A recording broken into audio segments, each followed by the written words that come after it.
আওয়ামী লীগের চরিত্রটাই হলো এরকম, এটা যে একটু ভালোবাসে তার সে হত্যা করে। শহীদ প্রেসিডেন্ট জিয়াউর রহমান শেখ হাসিনাকে দেশে আসার অনুমতি দিছিলেন, সুযোগ দিছিলেন এবং বলছে থাক সবাই রাজনীতি করুক। আসার 1 মাসের মধ্যে জিয়াউর রহমান শহীদ হয়ে গেছে, 13 দিনের মধ্যে। এবার দেখেন এই যে আমরা এখন যারা সবাই করতেছি, সুতরাং এটা একটা বিষ। এই বিষের সাথে আমরা কিভাবে লড়াই করব? জাতীয় ঐক্যমত্য তৈরি করতে হবে। সুতরাং পলিটিক্যাল পার্টি এবং সবার প্রতি একটা কথা, প্লিজ আপনারা বিএনপিকে শতভাগ কর্নার করে দিন না।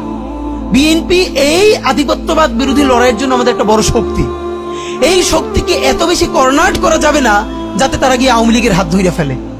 তারা যদি আওয়ামী লীগের হাত ধরে ফেলে তাহলে লড়াইটা তো আমাদের জন্য আরো কঠিন হয়ে যাবে।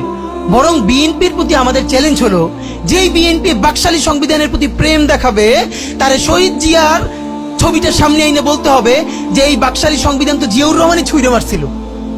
বেগম জিয়া বলেছেন এই সংবিধানকে ছুঁড়ে ফেলা হবে। এখন বেগম জিয়ার চেয়েও নতুন বিএনপি আসছে, বেশি প্রেমের বিএনপি।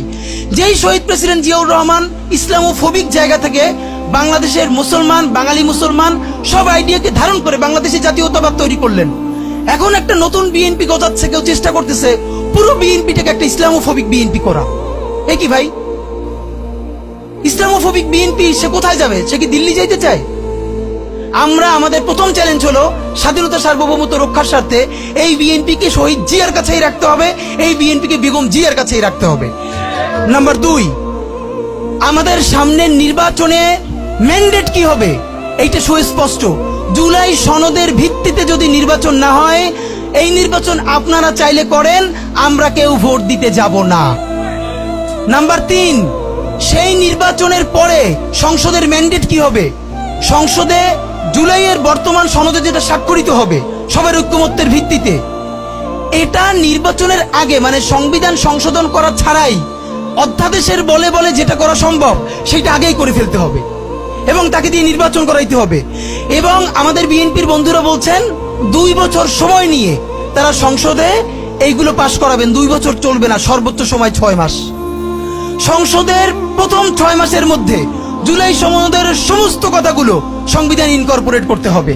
যদি পারেন নতুন সংবিধান করতে হবে, নতুন সংবিধান করতে না পারলে এইটার মধ্যে ইনকর্পোরেট করতে হবে। রাজনৈতিক বিভাজনের ফাঁকে একমাত্র সমস্ত সুবিধা নেবে ফ্যাসিবাদ, ফ্যাসিবাদের শক্তি এবং আওয়ামী লীগ। আমরা আমাদের জীবন থাকতে বাংলাদেশের মাটিতে ভারতীয় আধিপত্যবাদ থেকে শুরু করে আর কোনো বিদেশি আধিপত্যবাদ, হাসিনা এবং ফ্যাসিবাদকে মেনে নিব না। এবং আমরা যদি শহীদ হয়ে যাই, আমাদের সন্তানেরা লড়বে, তার সন্তানেরা লড়বে। কিয়ামত পর্যন্ত বাংলাদেশ নামক জমিন যতদিন বেঁচে থাকবে ততদিন পর্যন্ত আজাদির সন্তানেরা লড়াই করবেই করবে। ইনকিলাব জিন্দাবাদ।